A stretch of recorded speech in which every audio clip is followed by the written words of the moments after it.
নমস্কাৰ স্বাগতম জনাইছোঁ মোৰ চেনেল জব এণ্ড টেক ইনফলৈ বন্ধু বান্ধৱীসকল ICT জব সম্পৰ্কীয় নটিফিকেশ্যন যিসকল বন্ধু বান্ধৱী ইতিমধ্যে টেট পৰীক্ষাত উত্তীৰ্ণ হৈছে তেওঁলোকৰ বাবে খুবেই এটি সুখবৰ কিয়নো অসম চৰকাৰৰ তৰফৰ পৰা BTCৰ বাবে মুঠ 427টা শিক্ষক পদৰ ভেকেঞ্চি ওলাইছে।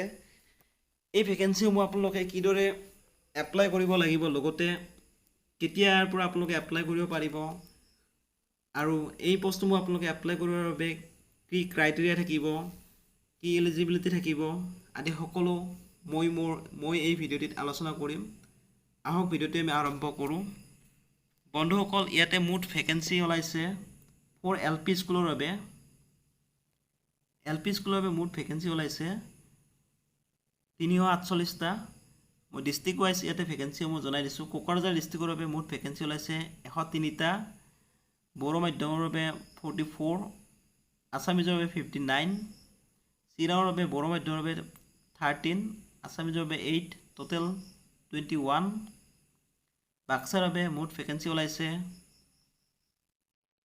140টা, ইয়াৰে বড়ো মাধ্যমৰ বাবে 34, অসমীয়াৰ বাবে 106টা। টোটেল ভেকেঞ্চি 347টা ওলাইছে। ফৰ ME স্কুলৰ বাবে ভেকেঞ্চি মই জনাই দিছোঁ ইয়াতে। কোকৰাঝাৰ ডিষ্ট্ৰিক্টৰ বাবে মুঠ ভেকেঞ্চি ওলাইছে 24, চিৰাঙৰ বাবে ওলাইছে 13, বাক্সাৰ বাবে ওলাইছে মুঠ ভেকেঞ্চি 19টা ভেকেঞ্চি ওলাইছে ইয়াতে, আৰু মুঠ ভেকেঞ্চি ওলাইছে ইয়াতে 80টা।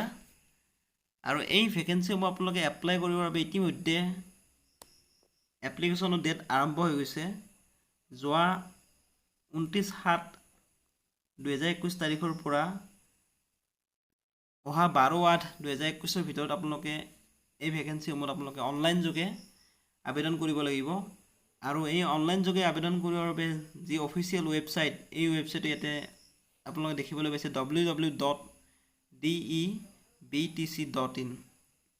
মই আপোনালোকৰ সুবিধাৰ বাবে এই ৱেবছাইটটি মোৰ ভিডিঅ' ডেছক্ৰিপশ্যনত দি দিছোঁ। তাত গৈ পেলাই আপোনালোকে ডাইৰেক্টলি লিংকটোত গৈ পেলাই আপোনালোকে এপ্লাই কৰিব পাৰিব। লগতে এই ভিডিঅ'টিৰ যিটো এডভাৰটাইজমেণ্ট নটিফিকেশ্যনটো মই আপোনালোকৰ সুবিধাৰ বাবে মোৰ ভিডিঅ' ডেছক্ৰিপশ্যন দি দিছোঁ। তাত গৈ পেলাই আপোনালোকে গোটেই নটিফিকেশ্যনটো আপোনালোকে ভালদৰে সুন্দৰভাৱে আপোনালোকে পঢ়িব পাৰিব। ধন্যবাদ। লগতে এই পোষ্টসমূহত আপোনালোকে এপ্লাই কৰিবৰ বাবে কিছুমান এলিজিবিলিটি ইয়াতে দিয়া হৈছে।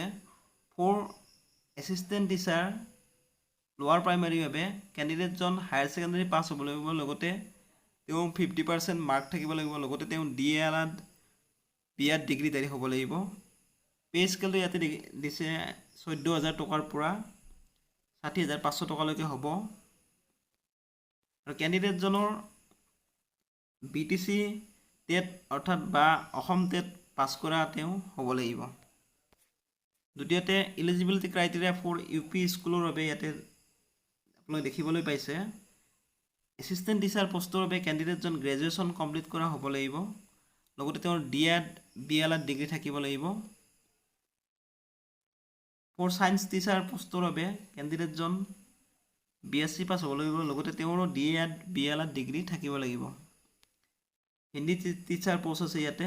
হিন্দী টিচাৰ পোষ্টৰ বাবে কেণ্ডিডেটজন প্ৰবীণ ডিগ্ৰীধাৰী হ'ব লাগিব।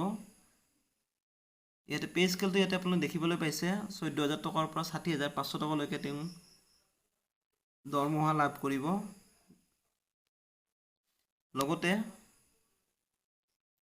যেতিয়া আপোনালোকে এই পোষ্টসমূহত অনলাইন যোগে আবেদন কৰিব তেতিয়া কিছুমান ডকুমেণ্টছ আপোনালোকক খুজিব, ছাবমিট কৰিব লাগিব। এই ডকুমেণ্টছসমূহ ইয়াতে আপোনালোকে দেখিবলৈ পাইছে। পাছপোৰ্ট চাইজ এখন কালাৰ ফটোগ্ৰাফ দিব লাগিব, HSLC মাৰ্কশ্বিটখন আপোনালোকে এজ প্ৰুফ হিচাপে দিব লাগিব, ডিগ্ৰী মাৰ্কশ্বিটখন দিব লাগিব, DLEd BEdৰ মাৰ্কশ্বিট দিব লাগিব, কাষ্ট চাৰ্টিফিকেট আপোনালোকৰ দিব লাগিব, চাৰ্টিফিকেট অফ NCC দিব লাগিব, আৰু লগতে certificate and marksheet Assam TET এইখন খুবেই প্ৰয়োজনীয়, এইখন আপোনালোকে দিবই লাগিব।